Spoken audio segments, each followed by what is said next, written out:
Ayun, shoutout po. Rosel's KTV po. Andito po tayo ngayon para mag-react sa isang nag-message sa live ni Bobby TV 143. Ito po ay ang message ni Kalinga Prab na nagsasabing, Kuya Bob, may matatanggal na angel. Bigla pong napaisip ako kung ba't tatanggalin ni Kalinga Prab yung isang angel na yon at kung sino po yung tatanggalin na yun. Nasa batch 1 po ba siya or nasa batch 2?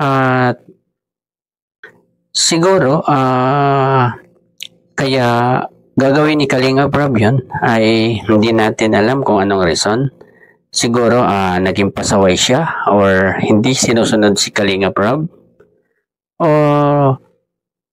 baka naman may ibang rason na kailangang matanggal talaga siya sa Kalingap Angel na hindi na siya karapat-dapat doon. At may isang question pa na namumuo sa aking isip na tatanggalin ba lang siya sa pagiging angels or sa pagiging beneficiary na rin, tatanggalin na rin siya. Yan po ang malalaman natin kapag nag-live si Kalinga Prab. Siguro didetalye niya yan ng maayos para maunawaan ng lahat kung ba't tinanggal niya ang isang angels. Ano po? Kung po muna nating pangunahan si Kalinga Prab kung sino yung angels na tanggalin na yan.